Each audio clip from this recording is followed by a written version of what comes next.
Okay. If you want to launch a company, start a product, achieve that goal that you've been kind of like afraid to say out loud, you first have to get out of your own way. It really, honestly, is that simple. And that's what we're going to talk about today because I just launched my own company. Sorry, I'm too excited.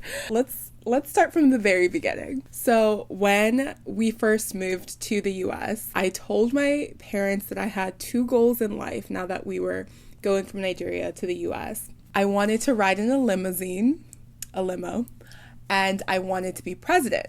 Because in my mind, I think like as a 5-year-old who had like seen, I guess, enough media at that point to have a good sense of what the American dream was, I knew that those were like the pinnacle. That was like what success looked like to like an outsider. I thank my parents for never letting me know that because I was not born in the US, I was never going to be eligible for president. I think I like kept that dream for a while until like I realized that was just not going to be a possibility. But I still said president. But I didn't say president of the US. Or maybe I did. But I said president.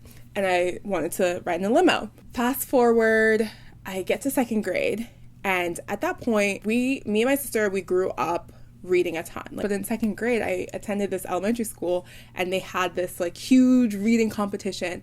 And so essentially the prize was the top guy and girl in each grade who read the most pages would get, and this is where this all starts, would win a prize. And that prize was we would get to ride in a limo to McDonald's and we could order anything we wanted. And so as a second grade, I'm like, this is amazing. And so I read and I read and I read. I was awake, I was reading. I end up winning this competition for the second grade. We take the limo ride to McDonald's.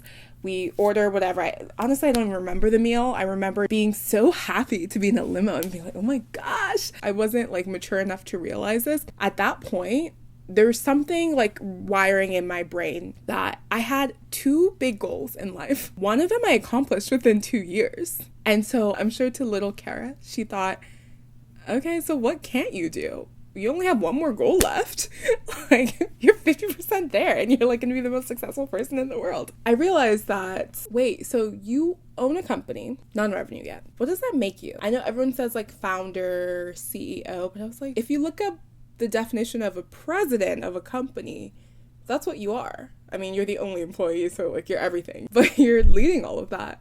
So not only are you the founder, CEO, whatever, you're also a president. Let's talk about the company and then talk about why it took so long to fucking get here.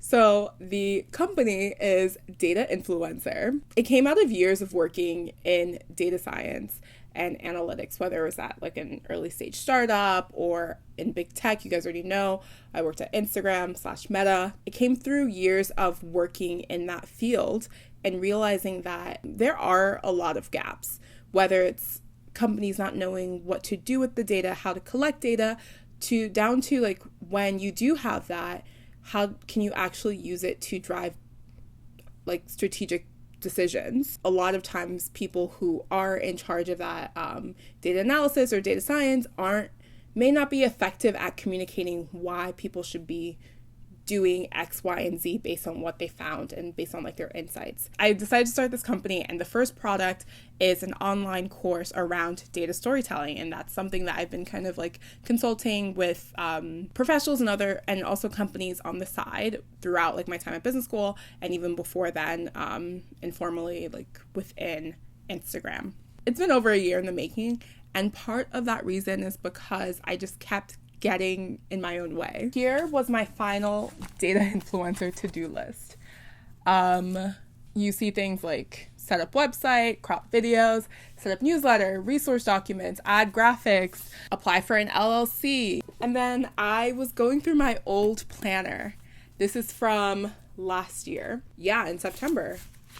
Week of September 18th, 2023. My top 3 for that week for a data influencer was film and edit. I did that, but register for an LLC, launch website.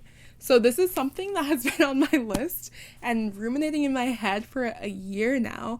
And there's just like a joy of kind of like achieving that, but then also realizing like you could have done this a while ago, but what was kind of blocking you? Yes, I was like a full-time business school student, and so I think part of how I got in my own way was kind of like prioritizing certain, like obviously prioritizing class and prioritizing like social events and hanging out with like my really like the friends and like relationships I was trying to kind of like foster while I was here. I've been kind of a hermit trying to get this done, and so I think I didn't want to do that as a business school student, which I don't regret that at all. But yeah, so even though I've had this idea of like of starting my own business, being an entrepreneur for a few years now, I won't say that's like always been my goal, because I'd be lying. I think I've always been ambitious, but I don't think it manifested into starting my own company until like maybe a few years ago. I think I almost got kind of like scared of like what would happen if it didn't succeed. And so I was kind of like at that finish line already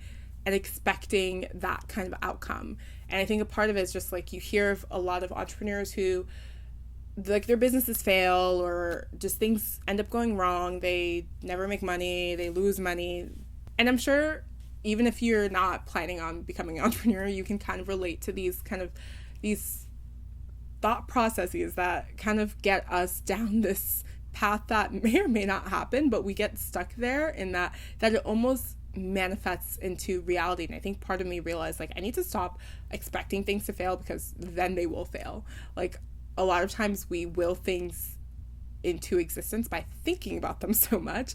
And so I was like, if I keep thinking this is going to fail, and I had to like think about how like I've achieved a lot of like my goals in the past, which whether it was like academic related or professional goals, like I didn't go into being like, oh my gosh, I'm not going to get this. I went into being like, I see myself there. I will get in there. And I think once I realized that, and part of it was when I read this book called The Mountain Is You.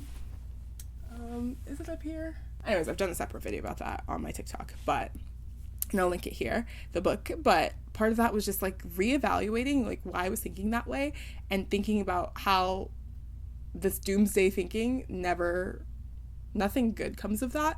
And and all the other things I've achieved, I've never gone into it thinking it wouldn't work out. So I was like, you have to just like force yourself to be like, it will work out. And I think it's kind of hard when it's like you are the one driving it like fully. It's not like I have a co-founder right now, and it's not like you have like a company that will kind of like absorb any minor failures.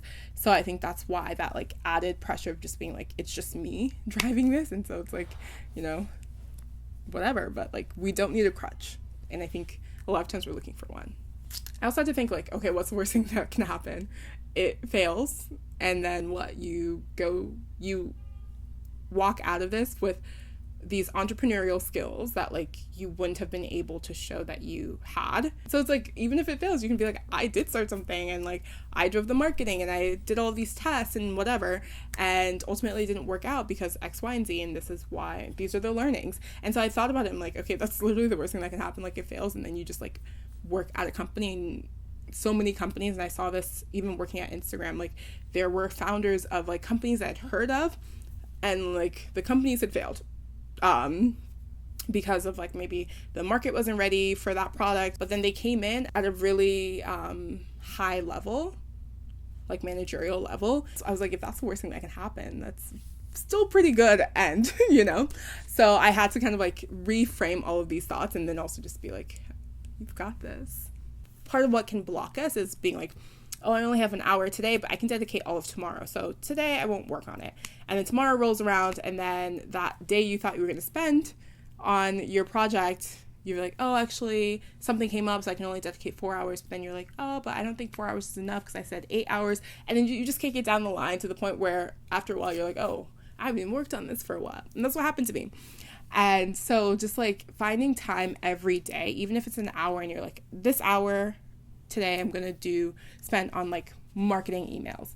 This hour today, or 2 hours tomorrow, I'm going to work on the website. 2 hours tomorrow, I'm going to work on the course documents, whatever that is. I think rewiring your brain into being like, I have to be consistent versus like, I need to spend a ton of time on this every day is also going to help us like get out of our own way. That was a lot of me rambling. So check out my my site and my course if that seems like something that you'd be interested in. I wouldn't be a businesswoman if I did not plug my own products at the end of this video, especially since it was the inspiration for this. And I would love to hear one area where you feel like you can get out of your own way. Comment down below, and I'll see you in the next video. Love you guys for watching. Bye.